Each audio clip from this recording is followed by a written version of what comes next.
All right, welcome to the studio, Corno. This is Corno now. Corner Mauricio. How do you say your last name? Guerrero. Guerrero. Yeah. Mauricio Guerrero. That is a fucking badass name. Thanks, man. That's the kind of name like you think you're like, yeah, that guy's gonna be famous. No, I don't know about that one, but I'm junior, so there's already one of me. Actually, I'm the third, my grandpa. So third time's a charm, right? I'm gonna receive that blessing. That's you know what, man, we're receiving that. Well, dude, I mean, I haven't seen you since we were kids. I know. I remember you being a guitar player, and I've been following you on Instagram and seeing all the stuff you're doing. You're doing so much shit.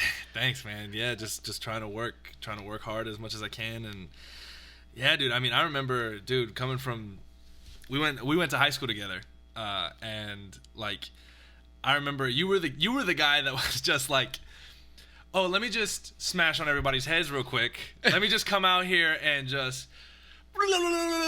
Okay, cool, your turn. And everyone was like, oh, I don't want to play anymore. I'm good. I'm done. And I was the one that was like stupid enough to be like, oh, can we play together? And then we would just jam. I remember. Yeah, I have vivid memories of us on that quad, remember? Yeah, I used to love finding anybody that would play the guitar with me. Exactly. Well, especially at our age, like when I found you, I was like, here's a guy that actually plays guitar. Like, he can keep up. He can jam. Yeah. And that was so important, especially being a young kid. Like, it's totally different when you grow up, like, being alone, playing your guitar, and then you find, like, one of your friends or someone that you can jam with even once. It, like, changes your life. Yeah. So it was exciting. I mean, I love that. And then years go by, I follow you on Instagram, and now you're doing all this stuff, and I think it's safe to say you are a working guitar player. Yeah, man. That's a big statement. Dude.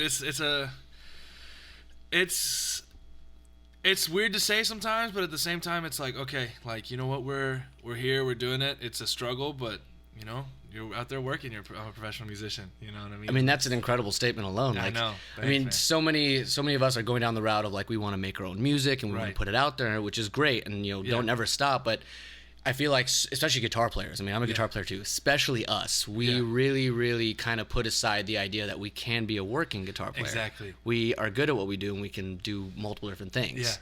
Yeah. And it's so hard to see that sometimes. Yeah. My question to you though.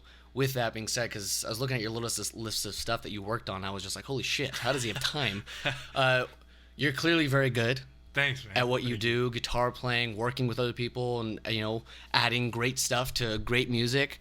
But it kind of makes me ask myself, why take that route and not stick with a band and try to be a lead guitar player and the star, fame kind of thing? What led you to the other side?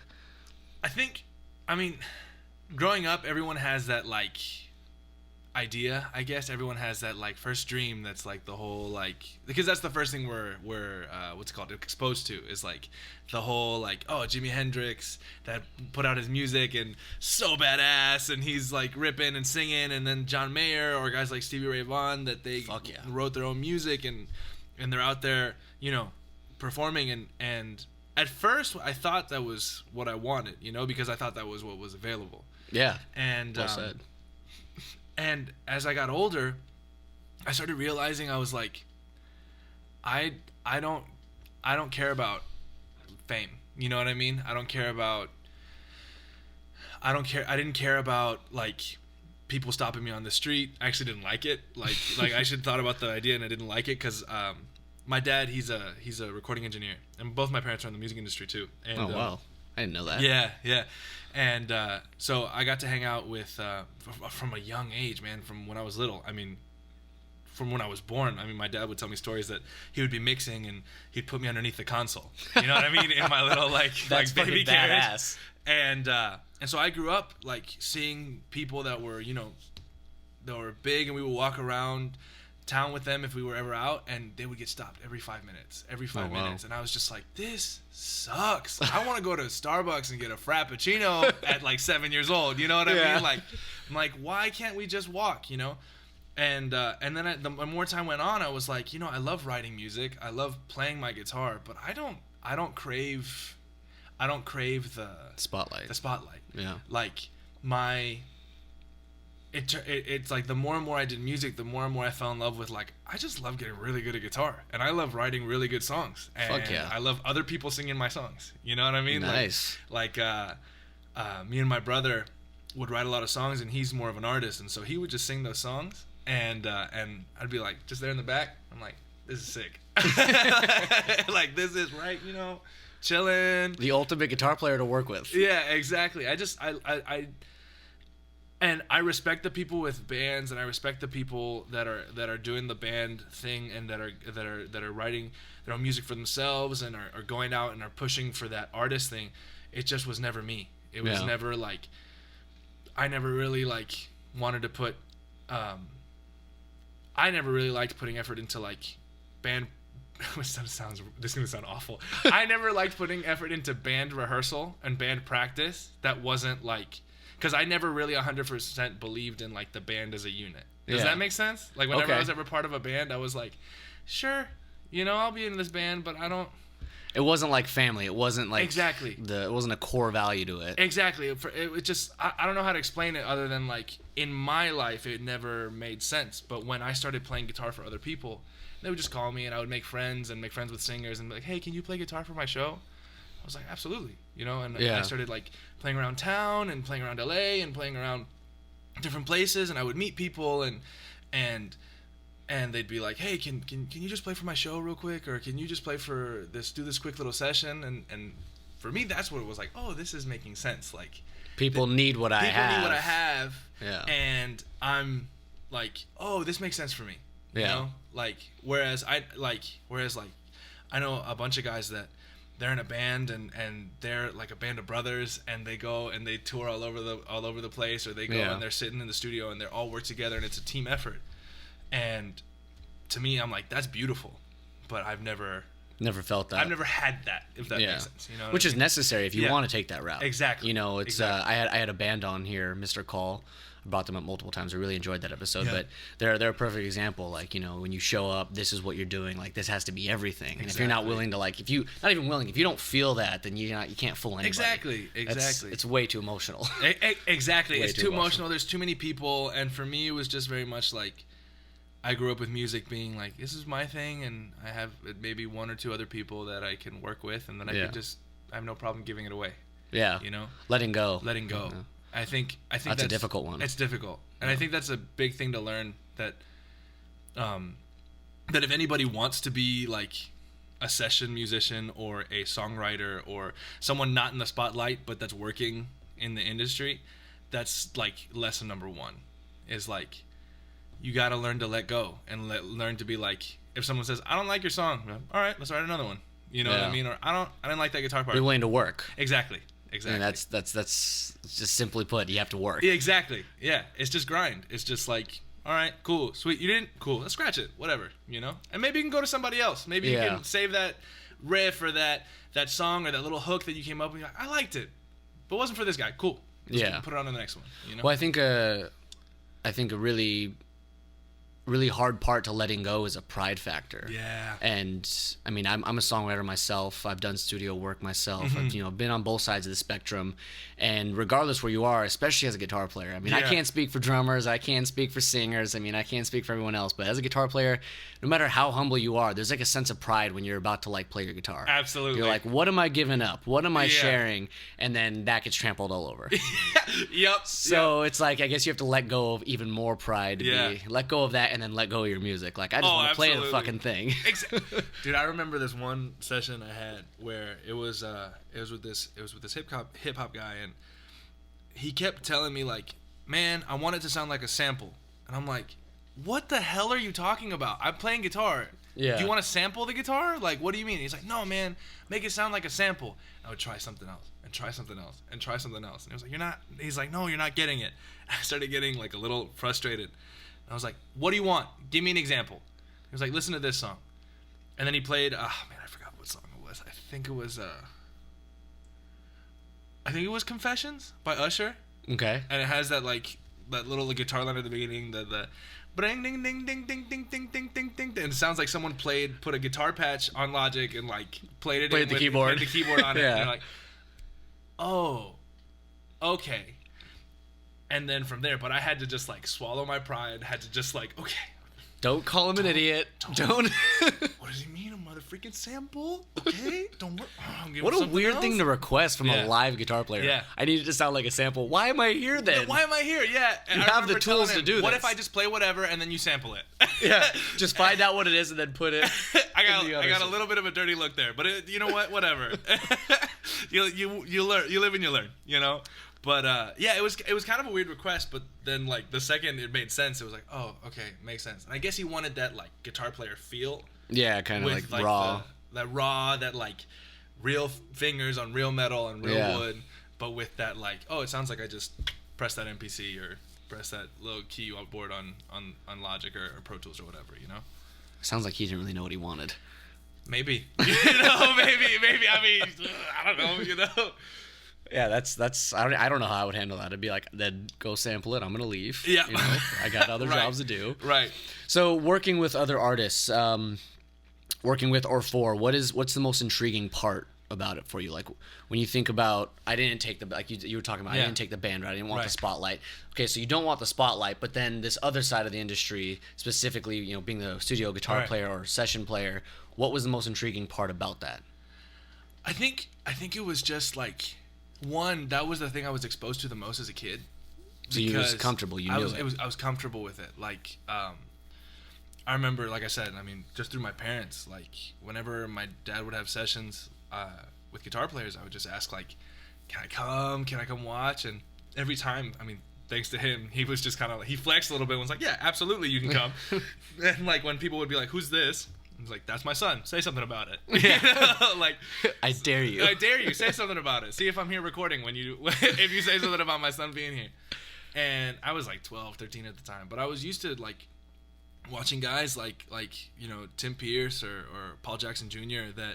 or Michael Landau. I would just watch their sessions. I would just sit in the corner, be quiet, and just watch them. Like Tim Pierce. Yeah, Tim Pierce. He I think I met him the other night at LA Vintage Guitars. They had an event. Yeah. I think I talked to him for like an hour outside. Yeah. I'm pretty sure it was Tim Pierce. Yeah, probably. He's like older dude. He has like grayish white hair now, but he used to have blonde hair, glasses, thick glasses. I hung out with him for a little bit. He's awesome, man. I mean, I can't say enough good things about him. And I will say about Tim, I asked him about some guitar brands that were at LA Vintage, and we were outside front, and he was the most honest guitar player I've ever met. Absolutely. That guy roasted people. Yeah. And I was like, I wish I had this on recording.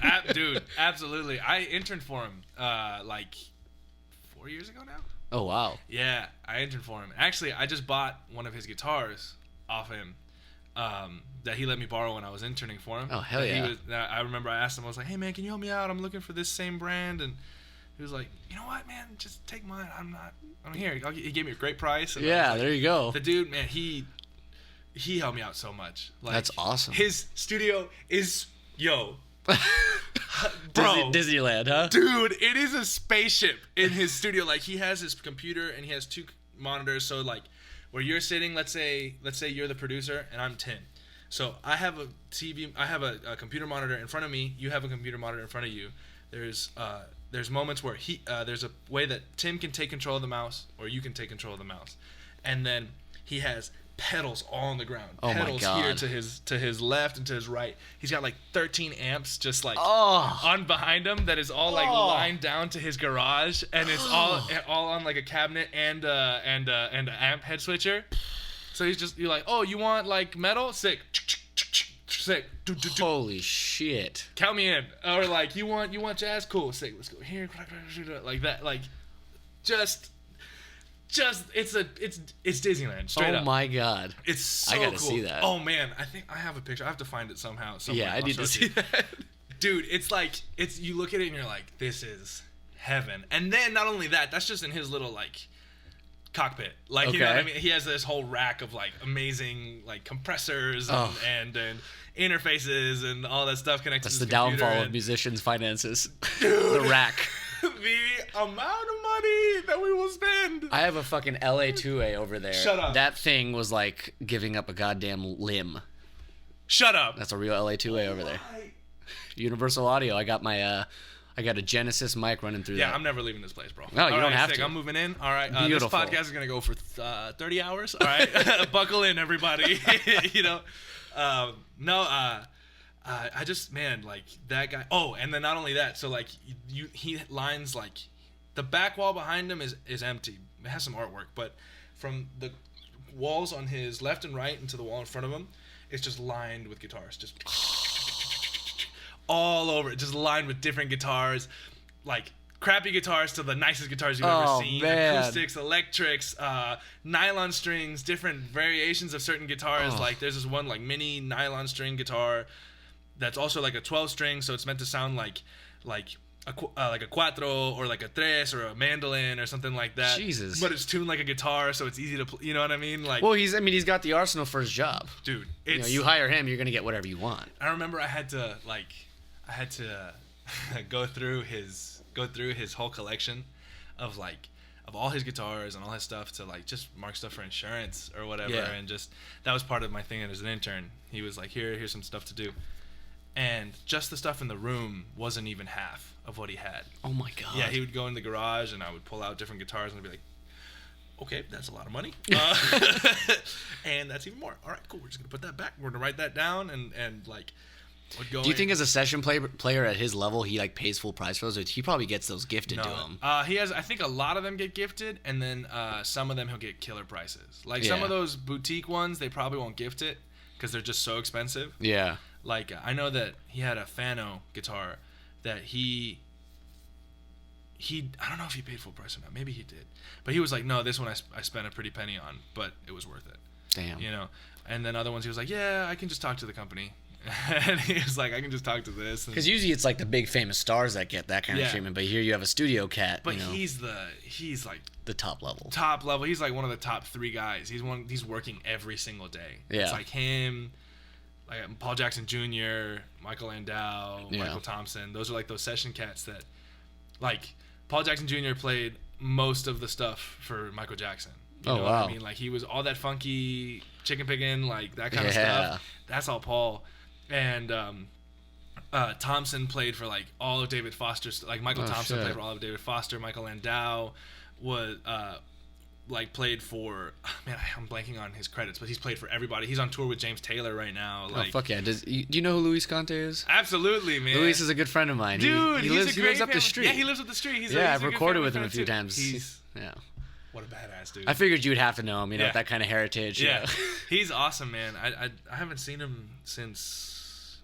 I haven't seen him in a couple months. It's been maybe like 6 months, but he was touring. He probably was touring at the same time. Yeah, touring with James Taylor. Yeah, dude, he's such an amazing human and amazing percussionist. My favorite story of Luis Conte is I went over to his house to record, and I love his little percussion room. Yeah. And we went. It was the day after the Grammys one year, and we went into his house, and he's like, he wanted to show me and the guy I was working with something on the Grammys. He recorded it.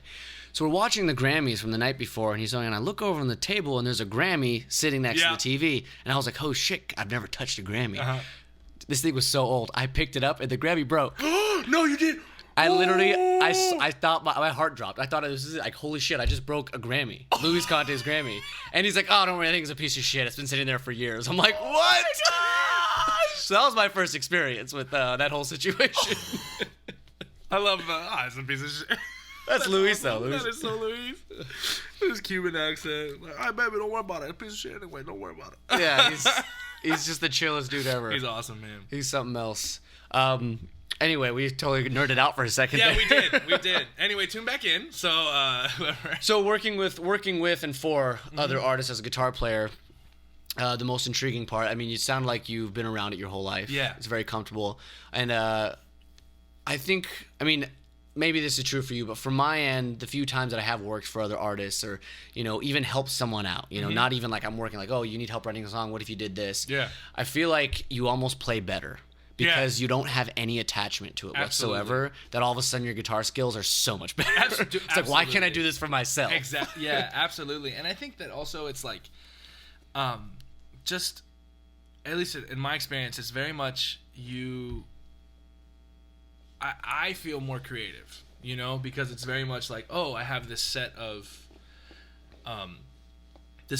like quote unquote rules that are in the song. You know what I mean? It's like chord progression's already set, the hook's already set, the melody's already set, and you can kind of like, oh, I can go around and attack it from these different angles, Yeah. And a lot of times you'll honestly just like vomit guitar on a lot of stuff and just give a lot of ideas, and the producers will take like little bits and pieces, chop it all up, and and just take the best parts that they liked and move it around or whatever. But And there's such a great freedom to that, though. It's like, freeing, man. Here's me just doing everything I can, having a good time. You deal with the hard stuff. Exactly. I mean, before it wasn't like that. Like, I mean, back in the day, you had to have like, all right, I want this part and this section here with tape and all that stuff. Yeah, you can't just copy and paste anymore. But like, dude, Pro Tools is the shit.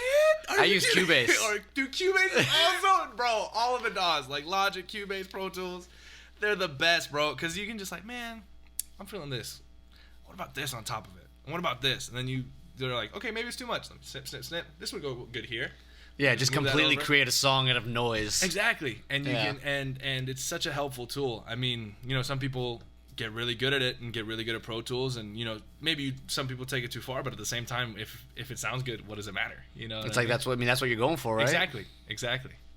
I've actually stepped away from Pro Tools. Couldn't take it. I feel that. Couldn't take it.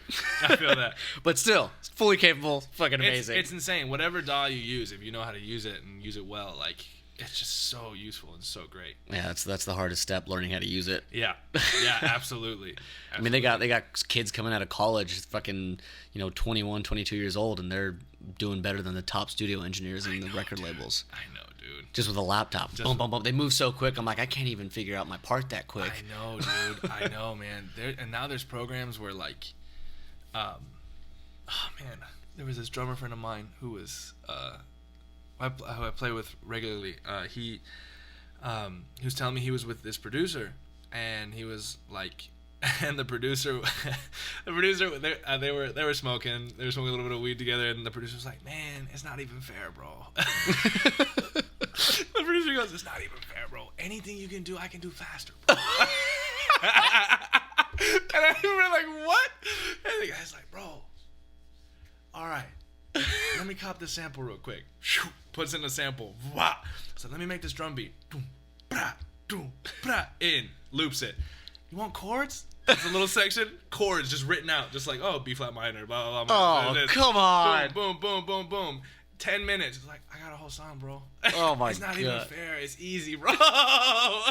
Well, actually, something Luis taught me, he said, no matter how much technology advances, you cannot beat the air between a microphone and an amp. It's true, man. Nothing will ever beat that. Nothing will ever beat that. And I never forgot that, because I still mic my amps. I refuse. I have a cab clone that allows me to make any tube amplifier or preamp into the system. Never used it. Wow. Never used it. Wow. I mean, it's mic. true. It's true. I mean, I personally, I have that. Have you heard of the Kemper amplifier? Mm-hmm. Yeah. Hell yeah. Sounds Incredible. amazing. It's insane. But agreed, man. There's just something about, man, when you That have space. that like that real amp with that real mic, and like the Kemper's great for just like, because I mean, we're moving so fast, it's impossible sometimes. Yeah, You know? can't just sit there and mic for 2 hours. Exactly. And it's also like, it's also sometimes you're just like, man, I don't have the space. A lot of people were going to their house studios, and so it's just like, all right, this sounds 99% there. Yeah.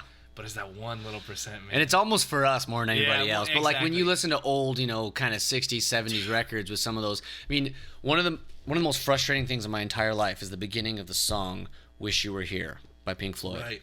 That acoustic guitar by David Gilmour. That first boom, that slide. There's not. I'll put money on this. There's not a single recorded acoustic guitar in the fucking world that sounds as dry and perfect as that guitar. Yeah. And that was how long ago was that? Like, they didn't have any of this stuff. Like, you can't beat that. With the amount of technology in the world, you cannot beat that sound. Dude. Every time I hear that song, I get angry. It's like, why can't I do that? But, like, that's the perfect example. You cannot beat that. No. It's just something about, something about it. Dude, I know, man. There's just something about the real sound. And I think that's also why no matter how much like technology expands, no matter how much electronic devices move forward, I mean, honestly, man, like, I mean, and it's funny because I there's been times when I'm like, how the hell am I working when there's such a thing as a CD player? You know what I mean? Yeah. Like, how the hell am I? Like, it made sense in the 20s when nobody had recording music. I mean, or the 1800s when nobody had recorded music. Yeah. Like, they had to play the music, you know? Yeah. It's like, how the hell am I working when there's like a CD player or a DJ or whatever? How am I still playing weddings? Why do people, you know what I mean? Like, how?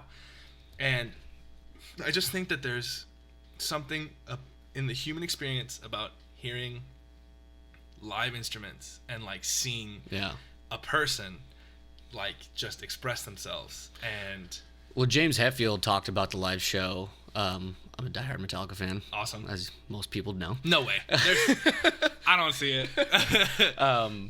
But James Hetfield was talking about, he's like, he made a similar comment. He's like, you can never beat being at a show. You can never beat smelling the sweaty dude next to you, seeing the band mess up, or, you know, the entire experience, like all 5 senses are activated. Yeah. He's like, you can't activate all the senses without a live show. It's true. Even with virtual reality now, like you still can't. It's true. And even if they come up with the technology to do it, that'd be nasty, to be honest. But I mean, it's like it literally activates everything. And because music is a physical vibration, I've talked about this before, but physical vibration, it's untouchable. It can't be tampered with. It can't be messed with. And when when you're live, when you're there, when it's actually happening, you can't compare that. Yeah. I mean, you don't have to like it any better, but it's still a different experience. Yeah, absolutely. It's and I think people will always crave that. I think just. I mean, there might be some genetic memory because of just like when you boil it down to just hitting rocks or gourds with sticks, and then just chanting or singing vocals. You know what I mean? Rhythm, feeling, rhythm and melody, and that's it. You know what I mean? When it came down to just like when it was, I don't know, stinging Pangea, and we were all like. All one tribe of people, and somebody decided, somebody just was like dink dink dink dink, and somebody started dancing to it. There's something innate of just like it's physical. It's physical. The sound waves are physical, like they touch your body. Absolutely. Nothing else physically attacks you that way. There's something about the air that's pushing. Yeah, you know what I mean? It's the air again. It's the air. It's just like, I mean, just scientifically, it's the air waves that are moving the air to you, and it's just like hitting your ears, it's hitting your body, it's hitting your brain, hitting your chest. Like there's something about it that just I think people crave. Yeah. And that's why they love going to live shows, and that's why they love. That's why there will always be a live experience of something. Oh, absolutely. You know what I mean? Well, I think the live experience is getting even bigger now. It's kind of made like this wave back up because we've been over the last in 2019, over the last almost 20 years, we've been so exposed to digital music in our headphones, music, in so many different ways, watching YouTube videos. It's all great and it's phenomenal, streaming, but we've been so drowned in it. Yeah. We got so used to it. Now we don't even know why everybody's like, I need to go see this person live. I have to see a person live because nothing's good enough. We're so used to this digital aspect. Like if we don't go and watch them live, we're not going to experience it. Absolutely. It's like, I want to see this band before I die or before they quit. Yeah. Or before, like statements like that are more, I hear that more and more. Absolutely. And these days than I did even growing up as a teenager. People are like, oh yeah, they released a new album. Have you ever seen them live? No, it's fine. I love their new album. But now it's like, dude, I need to see Metallica. Yeah. It's like, you've seen them 9 times, Hyde. No, you don't understand. I need to go see Metallica. I can't just listen to them on these fucking amazing studio speakers. I have to be there, Exactly. No, and it's so true. I mean, I think that also we crave that sense of community. I was talking to a good friend of mine, and we were talking about just music in general and how like how you grow in music, and it's a good friend of mine, saxophone player. His name is Tim Kreis. He's gonna be a legend, man. He's like one of those that we went to college together, and he was always special just from the get-go, but nobody really understood him at the beginning because he wasn't really like the guy that would play the jazz bebop lines that everybody was learning. He would do it because he had to for school, and he learned that, but like he was never the like star student. But I always vibed with him really hard because he would always make me think. He would always have a different perspective, and then musically he would just go on this different way. You know what I mean? He would just do something different, and he would always be doing something, just what he really felt. It was like, I hear this in my head, and I'm gonna play it. Regardless of what the quote unquote rules are. And we were talking about music, and he was saying just like he was feeling kind of like. he goes on these like existential crises moments. Yeah. You know, and we have we to. all go through creatives. it. We're We have to. creatives. We all go through these just depression, anxiety moments that we're like, And we try to explain it to people, and they're just like, "Dude, what's wrong with you?" Yeah, exactly. They're I'm like, "I don't know. I don't know. I just Give me like a week, I'll be fine." give me a week, but also don't leave me. Yeah, literally. Oh my Yeah, God, that yeah. was perfect. And we were talking, and I remember telling him, I was like, man, there's just something about, I think when it comes to music, it's so paradoxical, because I think that music is intrinsically individual, in the sense that, like, as a musician, like, it's very much you in your room or in a practice room or in your garage or basement or wherever, working it out on your instrument. Yeah. It's very intrinsically individual. Listening to music, you like what you like. You know Yeah. what I mean? You like what you enjoy, and that's very individual. Your tastes, your ideas, your, as a musician, your lines, your the chord progressions you like, the styles, the genres, and what you listen to, what you consume, the same thing. But also, music is intrinsically communal, you know, because it's very much like musicians were meant to make music together. Hell yeah. You know, like, we spend all this time working by ourselves so that we can bring it to the community and make something beautiful happen. You know what I mean? That's beautifully like said. like a drummer will practice his time, his groove, his paradiddles, his fills, whatever. A bass player will try his timing, the guitar player will practice his lines, his chords, and same with the keyboard player, and the singer will practice their songs, so that when they come together, it marries into something. It's all the individual forces working together to become a team, you know? And I think that's what, just in general, in this day and age, we're lacking community, even though we've been the most connected, quote unquote, we've ever been in our lives, with social media and with the internet. It's disconnected us in so many ways as well. Yeah, I mean, we're technically the most connected we've ever been. We see each other. I mean, I can see you every day. I can just go, hi, good morning, and then look, oh, there's hi, great, Yeah. you know, send you a message, whatever. But at the same time, it's like, I can't, like, how many times have, like, we've been like, hey, are you free right now? You know what I mean? Exactly. Like, it's very different. It's very different. And I think the reason why live music now is taking this upswing is because people are craving that community. Yeah. You know, because even with the things that we like we individually choose what we like, but then we bring it to the community to feel not to feel weirdly accepted. You know what I mean? To feel accepted, like, oh, there's other people that like this music too. Let me hang out with them and let's listen to this music together. Yeah. You know, and I think that that's the beautiful part about live concerts. You know. Yeah. It's beautifully said. And anything can unite. Like, I mean, it can be a Metallica concert, and there's people from stinking Africa. There's people from Mexico. I've met there's people from all Italy. over. There's people from Russia. People from the States. People from Maine all the way to California. You know what I mean? Like, and they're all there enjoying it.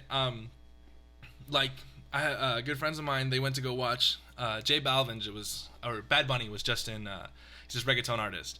Okay. Was just in L.A. And the amount of Puerto Ricans that went to that concert just because Bad Bunny is Puerto Rican, and the amount of pride that they have for Bad Bunny being an independent artist and being Puerto Rican and being on the airwaves is ridiculous. And they're just like, man, that's our boy, Boricua for life. We're gonna. It's like support Armenians him. with System of a Down. Dude, it's insane. Yeah. It's really impressive. Like, Armenians with System of a Down is like, that's our people. Yeah, literally. That's us. Automatically. Yep, buy everything. You know what I mean? Yeah.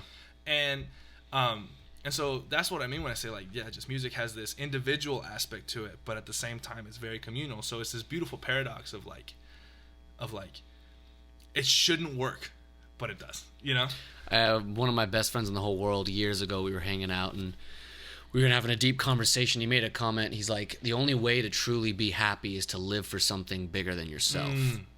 And when he said that, I was kind of confused. I was like, I guess in some ways, sure. But the more I thought about it, the more I realized that it's so easy to find things bigger than yourselves as long as you allow yourself to connect with others. Like, because something bigger than yourself can't be handled by just you. So when you go to, like, a live show, when you go, you know, if you sit down with your buddies and smoke a joint and listen to a Pink Floyd album, like, music becomes that thing that we live for. That's bigger than ourselves because we can share it, because we can feel it so intensely, but everyone in the room is feeling it differently, but is it there with us? Yeah. And then you take that and put it in a live experience. Oof. I mean, it's fucking untouchable. Yeah. Unstoppable. Yeah. Incredible. Oh But, man, that's yeah. so well put, man. 'Cause, yeah, that's all it is about. I mean, we just want that. We can't help it. We have to connect. Exactly. I mean, if we don't, we go crazy. Yeah, you like know? we don't even have a choice. Exactly. Like it's almost as important as drinking water. Absolutely. I mean, some would say more so. You know what Yeah, I mean? Like, absolutely. because I don't know, man. Like, what I always like think like, why do you think like the worst punishment in prisons all over the world has been solitary? Yeah. You know, because people without that connection, it's just like, how do Well, you and then they survive? make up people that don't actually exist. Exactly. It's just the first thing to come. Exactly. You know, it's got to be something. Yeah, you have to connect to something. Yeah. And it might not be there, but you're connecting. Okay, you know. Yeah, that's a very good point, actually. Yeah. It's a very good point. Damn, all that stuff was beautifully said, by the way. I'm Thanks, very, man. You very too. impressed. I'm very happy to hear this. You know, Thanks, he man, sounds you like too. you've been doing this for like 60 years. You have these wise, statements and experiences. But shit, dude, you It's got to all figure it bullshit, out. dude. No, I'm just kidding. It's all It's all bullshit. bullshit. Ah, fuck it. We're just jacking off. Like, whatever, dude. It doesn't matter. So, in your list of things that you sent me in the email, your guitar player, session guitar player, and then I saw you produce some artists. Yeah. So, as a session guitar player, switching over to the producer, how does the job differ? Like, when you're the producer, are you still playing the guitar? Are you still doing the guitar stuff? Or are you, like, literally just behind the board or talking to someone? When it needs guitar, I'll play guitar. It's funny. I try to avoid guitar as a producer Okay. because it's hard to, like, it's funny. I'm real. At least in my experience, like, I'm realizing that a lot of things have to be like separated. Like, for example, as a musical director, I can't be the producer of the project. You know what I mean? As a guitar player, I can't be. I can't be the producer. You know what I mean? I can, and I'll do it because I can do it. Yeah. But I don't like to, because. But if it needs guitar, I'm not gonna pay somebody to do the guitars. I'll do them. You know what I mean? It's Like, financially sound, it's you know? financially sound, and also it's like, okay, get over yourself. Like, just do it. Just play the guitars. You know what I Yeah. mean? Unless it really requires somebody else to do something that I can't do. You know? Because Yeah. I know I have limitations. We all have limitations. There's not one guitar player that can do everything. You know? Maybe Steve Vai. Maybe but Steve Vai or Guthrie Govan, but you know what I mean? Those guys are They don't unavailable. So, and they're not even human. So, whatever. Yeah, they're aliens. Um, Tommy Emmanuel, another one. Screw that guy, man. I love Yeah. that guy so much. Oh Yeah, my God. you can't watch him without getting angry. It's insane. Like, I've never had like. Dude, I've been playing guitar for 20 fucking years. Yeah. And I tried to learn one of his songs. It took me about, I think it was 6 months of guitar lessons once a week with my guitar teacher. Absolutely. An hour once a week. And we got through like maybe the first minute and a half. Yeah, that sounds about right. Tommy, man, you know what, man? And it was an easy song. I've never been more turned on and upset at the same time. I feel you. I understand completely. Just 100%, just going, but also just like, mother, Come on. are you? There's just no way. He's an alien. He's an alien, dude. Yeah. There's no other explanation. What was I for that. saying? Oh, the producer thing. Yeah. This is fun. I haven't had a guitar player on yet. It's fun to nerd out. Yeah, it's awesome. It's the best. Like, I remember, like, I just, like, when I'm a producer, like, it's like I like to separate. I like to have it separate because, like, let's say I play the guitars, I'll come in to produce it and to like edit it, and I'll just be like, I'm freaking perfect. Like, not really, but you know what I mean. Like, these all sound great. Like, why am I gonna cut any of this out? It sounds amazing. You know what I mean? Not really. That's a little cocky, but like, you know what I mean. It's just like, no, I put these in there because I think it would sound good. Yeah. You know, and so I have to really like, okay, you are not the guitar player anymore. You are the producer. You know, and so you have to think like, okay, You can't favor it. exactly. So it's like, okay, this was too much. Take it out. This was too much. Take it out. And I'd rather not do it in the sense that it's like I just don't. It's more laziness more than anything. Yeah. But as a producer, it's I personally love sitting behind the keyboard and having the artist like this. I've been producing this Colombian guy. His name's Tian, and he went from like a very like vallenato, which is a very Colombian tropical pop style of music when I met him, and I was just his guitar player. Yeah. Like 4 or 5 years ago, to not knowing what he wanted to do, and now we settled on this like more urban reggaeton, like mixed with it's like he's a reggaeton artist that can really sing. Okay. You know, which there are reggaeton artists that really sing, but he's one that sings with like a very like a nice manly voice, deep tone, like very like an amazing lyricist. Yeah. And we settled on this path for him, and man, he excels at that. Like his songs are awesome. And so I sit with him here, and we just go in and we start with, he has a song, and we just map it out, and then we just start putting pieces together. Kick, snare, we put it, if we want, we can get like loops for the dembow. The dembow is the doom ga doom ga doom ga doom ga. That's that. We're like, oh, what bass do we need? Oh, maybe we can put this synth. This sounds cool. Or like, we'll listen to other songs and we'll be like, what about little elements from this? And so as a producer, it's more like, how can I make this song, this dream, become a reality? Whereas like as a guitar player, it's more like, okay, what works, for this song? Like as a producer, you think more big picture. You think more in broad strokes. And then you start whittling down into the finest of details. Yeah. Whereas in a guitar player, you're like, okay, what guitar should I put on this? Yeah. It's like kind of doing from work for hire to boss man. Exactly. Yes, absolutely. Do you find it difficult to separate those mindsets? No. Funny enough, like when you like, I credit everything to my dad and my mom. I think my dad gave me a really great training in the sense that he was like, regardless of whatever, you can't put emotion behind anything. Even if you really liked it, doesn't matter. If they don't like it, it's not worth it. It doesn't mean anything if the people that are paying you like don't like it. So like in terms of like a boss man thing, like if I'm a guitar player, if I'm just being a guitar player for another producer, it's like, okay, like, do you like this? No? Cool. Another one. You like this? No. Cool. Another one. But then when I'm the producer, it's very much like, okay, I'll listen to the ideas from the artist, listen to the idea. If there's another person in the room, I'll listen to some ideas. But then it's like, I'm going to take the decision, Yeah. A lot of the times with the artist, a lot of the times with the artist, he'll sit here and he's like, do you hear this? And I'm like, I don't hear it. But what are you hearing? He goes, something like, I don't know, like blah, blah, blah. And so I'm like, okay, let's try it. We try it out. Sometimes it works, sometimes it doesn't. Okay. But I'm the one that'll be like, hey man, I really don't think it'll work. If you really want it in there, okay, it's your song. But my personal opinion, it doesn't work. And then 9 times out of 10, they'll be like, yeah, it doesn't work. You're right. Or like, or I'll hear some things. And even like as a producer, you have to swallow your pride sometimes because like you'll put something in that you thought was like, this is gonna work. And then you spend like an hour. Yeah. And it doesn't work, And no one likes it. And no one likes it. Or even you're just like, man, I thought this was going to work. Like, I remember on a specific song, I was trying to put this like these like bells or something like that. Like this kind of like synth bell tone. And I must have spent an hour just tweaking the sound, tweaking the part, tweaking the sound, tweaking the part.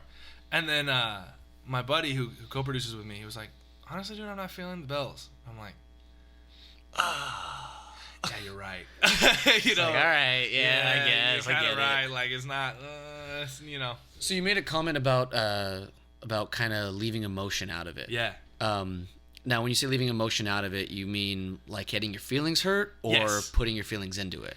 No. Getting your feelings hurt. Because I was like, I don't know. I mean, like attachment. You know? Yeah, I mean? It's like attachment to your ideas. Like you put every ounce of you. Yeah, because like if I hire someone, I've hired people in the past, and like I've hired even drummers. Like drummers is a big one for me. Like I've hired drummers. Like Kurt Pescara, I hired him for a few songs back in the day, and I fell in love with him because he's a groove master inside and out. The guy fucking goes. Yeah. And I felt that in his drums. And I hired another guy. I'm not gonna name names, but before him, I hired this other guy who came in, and he was a good drummer. He was a great drummer. He listened to what you had to say, but every time he played, it's just something was missing, and I was like, man, there's nothing there. And then Matt Bissonette. I worked with Matt Bissonette a lot. He's touring with Elton John right now. Matt is the best. I love Matt. He's the coolest dude ever. He's so kind. His brother Greg is one of the baddest drummers on the. Don't even get me started on Greg. Is it not the funniest thing that Greg Bissonette is playing drums for Ringo Starr? Is it? A drummer? Yo, is that not the so funniest dope. fucking thing? And you hear him talk about Ringo Starr, like he is like the biggest Ringo Starr nerd. Yeah. On the face of the planet. Like, I was lucky enough to have a conversation with him, because again, yeah, he's friends with my pops, and you're gonna hear me talk a lot about my dad on this podcast because he's like my best friend, man. Like, he's my boy, and he's helped me so much. He still helps me to this day, you know? That's incredible. I love that. And, like, I was talking to Greg, and I was like, how is that Ringo gig? He's like, dude, it's the coolest thing ever. Well, they got, like, an ultimate band put together. They got the guitar player from Toto, if I... Yeah, dude. Is that Steve Lukather? Yeah, Steve Lukather's on that gig. Like, he's like, dude, I'm playing all the... He's like, I'm doing... Like, I'm like... Like, he's like, dude, I'm just nerding out yeah. the entire time. He's nerding out. He's like, I'm playing Ringo, dude. Like, oh man, it's the coolest thing. I always thought that was so funny because I remember Matt mentioning that. I was like, damn, it's weird. Like, I know Ringo sings and all that stuff, but it's just so weird to think that Ringo Starr, the drummer, now has this super band. Right. And the greatest drummer is his drummer. You know. Oh my gosh, it's so true. But I remember I was recording with Matt Bissonette. We were down at the Jungle Room in Glendale. I don't know if you've been there. Yeah. That's a fucking great studio. So Shout out to the Jungle Room. Yeah, shout out. Well, they mixed Miley Cyrus. They did the Breakfast Club album there. Wow, man, the sound there is stupid. It is amazing. Stupid. Oh. Anyway, I met Matt down there. We did some tracks together, and I remember the first day meeting him. Like, I immediately fell in love with everything he was about. Because here's the biggest, the best, one of the best bass studio cats in the world. Yeah. Best session player, and he was not only the most down to earth human being I ever met, but when I said like go at it, that guy put everything he was into every track. Yeah. Like it, I could guide him, but it's like, man, this is why you pay. Yeah. Because you bring not just someone's skill level, but who they are. Who they are, absolutely. And it's such a huge fucking deal because there's nothing worse than hiring a dry studio musician. Dude. It's like, yeah, I can do everything you want me to, but it's still like, I feel like there's no balls. I feel like there's no passion. Like, what is missing? Like, you're doing everything right, but something's missing. Yeah. And that's why guys like, Matt and Greg and Kurt, even, like, all those guys are so big in the industry. Yeah, dude. Like, I guarantee there's fucking 15-year-old kids out there that could outplay every one of them. Absolutely. But they're not, they don't have the charisma, they don't have that passion, they don't have that essence to them. It's so much about, like, I think people want to feel things, and I like, yeah, when I say, like, don't put emotion, it's more like, don't let yourself get hurt. Don't take things personally. Yeah. It's more that. But, man, you play every note like it's your last. Oh, fuck yeah. I love that. Oh, my Like, God. That was beautifully said. Dude, it's just I like... love that. Man, like I've been I get made fun of a lot because I just can't help but make stupid ass guitar faces when I'm making, dude, you know what I mean? You've seen me play, all right? Absolutely, Well, we're the same. We're the same I know exact what it's way like. because I've seen you play, and there's just like there's a look in your eye, and it's the same for me. It's like we get this look in our eye where it's just like, oh, I'm gonna do this now. You know what I mean? Like it's like, oh, here it comes. Here it comes, or like you're just like, man, I'm gonna go into this, and it's just every ounce is gonna go into it. You know what I mean? And yeah, it's like we're so blessed to be able to play music. You know what I mean? Like, we're absolutely. so blessed to be able to do that. And so, like, playing with passion in every note, you know what I mean? Even if it's and that doesn't necessarily mean playing the hardest or the loudest or the fastest or whatever. It's just understanding that every note of music is a blessing that we get to do it, And every note of music is and every note of music, and then while it is work, and while you do work, and while you are like, maybe you play styles, you have to play styles you don't like, but at the same time, it's like, man, I could be at a freaking desk job right now. Yeah. I could be pushing papers. I could be not doing this, And so, and people will call you for what you bring, Exactly. And that's so, the most important part. Like, honestly, the two most important things is that it feels. The one most important thing is that it feels good, you know, and that means groove / pocket and baby. feeling, and that's it. Like, honestly, I don't consider myself the best guitar player. Like, I look at cats like you and the way that you play, I'm just like, damn, how does he do that? Or like, that's just cats fast like, playing aside. But still, at the same time, I'm just like, what the heck? Like, how? Or like other cats like jazz cats like Julian Lage or Kurt Rosenwinkel, where I'm like, what the hell? Like, or even, man, like, even guys like, man, John Mayer, man, there's times when just like, how do you get that sound, bro? Some of the rhythms he has too, like you would never guess because it's so subtle. Yeah. But then like you go watch him as a guitar player, you watch his right hand, you're like, dude, what the fuck? Yeah. First off, what the fuck, and how are you making pop songs out of that? Exactly, man. Exactly. I mean, dude. And so it's like, honestly, like, I don't consider myself the best guitar player. I know I'm a good one that can make good music and that can feel good. And that feels good in a pocket. Well, that's why we practice. Like, and that's Yeah. what people don't understand. It's like practicing isn't just about like learning everything and like getting faster. Practicing is about making it such a habit that when it comes time to be in the pocket, which is the most important thing part, yeah. of all recording, got to be in the pocket. Yeah. If you're not in the pocket, get out. Yeah. Like, that's your first job. Yeah. It's like you can be there naturally and bring all the feeling in the world of Yeah. who you are because you've been practicing so long. Absolutely. Even if you're playing if you're Larry Carlton holding and sustaining a single note for 6 hours, you know, or you're playing freaking Yngwie Malmsteen, you know, sweep solos, he's still in the pocket. Yngwie, dude, the way that he just like, it's unbelievable to me how fast he moves, but how even everything is. Yeah, and I think that's he's something mastered that it. How young musicians, I think this is the biggest advice that I give to you. Like, not that a lot of young musicians come my way, and just like the dude, young, give the advice. It's gonna be good. Yeah, it's just like honestly, you can play as fast as you want, and you can play as fast as you can, but just make sure that it's all about pocket. It's all about the in between notes. Like you have the metronome that goes tuck, tuck, tuck, tuck. All those subdivisions have to be even. And they have to feel good.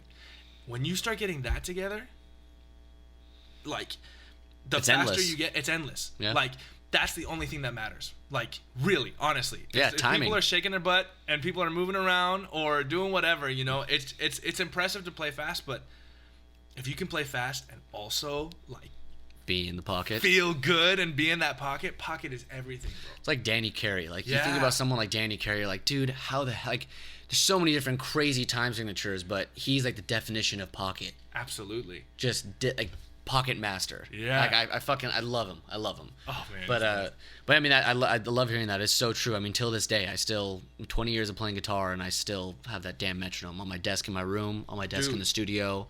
Just it's click, so important. Click. I still run the fucking pentatonics. Yes. I still run my natural minors, my modes, my arpeggios. Like, you know, I'm getting ready for a show. I think I want to work on my chops a little bit. Let me run some major 7 arpeggios all the way up and down. Hour goes by, my hand's cramping. Yeah. And that still makes that big of a difference that many years later. Absolutely. You know? Absolutely. And yeah, it's a huge. It's critical. I mean, you could be playing guitar for 1 year and really not have that much knowledge. But if you're a pocket player, you're gonna get hired. Absolutely. Yeah. Yeah. It's just, it needs to feel good. And that's just the one thing that I would say. It's just, if you feel good and if it feels right, the rest will come. Like the rest will come. Yeah. You know, it just needs to feel right. You know. Yeah. So listen to guys like Al McKay from Earth, Wind & Fire. Whew. Listen to the Isley Brothers, or the Isley Brothers, I mean, or listen to, go and listen to D'Angelo Voodoo, man. Like, that album changed my life, man, as a guitar player. I think his name is Spanky. Shoot. I gotta look up the guitar player, man. I couldn't help you on that one. Dude, it's just like it's just R&B, laid back as hell pocket. like just like to where it's just that dirty like it just feels like all the way in the back, and you're like, how is this in, but it feels so good, like what? Yeah. Like it's just like this real laid back, I think, like almost drags a little bit. Almost drags, but it doesn't, you know? Yeah, like I that feel whole you. Questlove drum, like like just as you're about to lose the beat, it just grabs you back in. Back it's like in. a jerk right back in. That's like the farthest that you can take. It's like the limits of how far you can take, like just sitting back in a pocket. You know what I mean? Oh man. And like listen to those guys. Listen to people's right hands, because that's the maker. My guitar teacher from a young age told me this, and this was great. He's like, your left hand is your knowledge. Your left hand is, you know, everything you can do on the guitar. He's like, your right hand is your soul. Oh, that is beautiful. Speed, touch, you know, everything. Yeah. Rhythm, you know, even the way you, like, literally the even if you have a pick, you know, me, I pay attention. I play acoustic by myself. You know, I play really hard. I play really soft. I play solos. You know, the touch is fucking everything. It's everything. You know, and that was one of the smartest, most important things I ever learned. That's awesome. Because it's like, you know, I've been on Instagram. I've seen the freaking 8-year-old Chinese girl doing fucking Yngwie Malmsteen, Steve Vai solos. Okay, I can't do that shit. All right, what I got is my right hand. So true. That's so true. Oh my god. It's heartbreaking, but it's also like fuck. Oh man, did you see that thing that went viral of this little 4-year-old drummer at NAMM just playing with these two monstrous bass players, and he was doing these crazy gospel fills. And Oh my God. playing like a 30-year-old, like Damn. like with a good pocket. Like he would rush a little bit because he's 4, like you know what I mean. But like 4? he's 4, dude. Oh. He's like Damn it. Bah! And like coming in on all these fills and like playing with monsters and keeping up at 4. You're like, man, screw you, dude. Like, It's like keep going, but screw you. like if you stop, I'll have to kill you. But like, damn it. Like, oh. Well, I mean, that's the great part about the world of music we live in, because everybody can be monstrously good. Yeah. Everybody can play fast. Everybody can do whatever they want.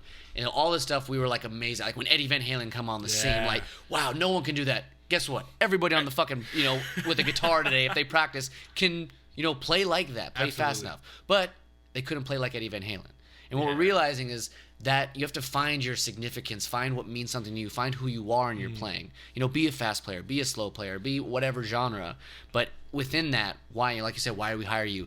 What is it that you do? What is it that you're about that brings it to the table? Yeah. Because everybody that plays, you and I could play the exact same song with the exact same notes, but they're going to be totally different. Absolutely. They're going to be received totally different. Yeah. And that's all about that touch, all about the feeling who we are. Yeah. And so, I mean, I think it's so important to focus on that. No matter how technical things get, no matter how many sessions you do, never forget that aspect. Absolutely. Because if you do, then you're not getting hired. It's true. And if you do, you're not satisfying that creative side of you. You're not satisfying. And then what's the point? And then what's the point? Yeah. Then just quit at that point. You know what I mean? Like I hate hearing about like just any musicians that like, oh, I'm a studio player. Why are you a studio player? Oh, because it was the only way to make money. It's like, look, I get it. Like, it's a great way to make money. It's how most musicians make a living, but you shouldn't do it because it's how you make money. You should do it because it's the creative outlet that you're getting. It's like if you went up to like a famous band and if you went to Zeppelin, look at Jimmy Page in his prime saying, why are you playing on stage? Why are you playing Led Zeppelin? Oh, it's a good living. He's not gonna fucking say that. Right. It's like there should be no difference. Right. You should be doing it because you love it that much. Especially in music. There's no room for budding out passion and what you care about. Absolutely. It's like you can go get a job and make money. Care about what you're doing. Exactly. Yeah. I think it is a good thing to like, and I think it's also a good thing to like understand that like, like sometimes you're gonna need to change up your passions. Like personally, and I'm saying it on this podcast because I'm gonna hold myself to it. You know what I mean? It's like, okay, it's gonna be posted, so I have to do it. Like, I'm really hoping to like I've been playing a lot of guitar and doing a lot of productions and for other people, and like I remember at the beginning of this year I was like, man, for some reason I'm still feeling unfulfilled, or there was a moment where I was tired and I was just unfulfilled, and I was like, what's going on? I took a really hard look at myself and I was like, well, I don't want to be an artist, but I love writing songs for me, just for me. Mm-hmm.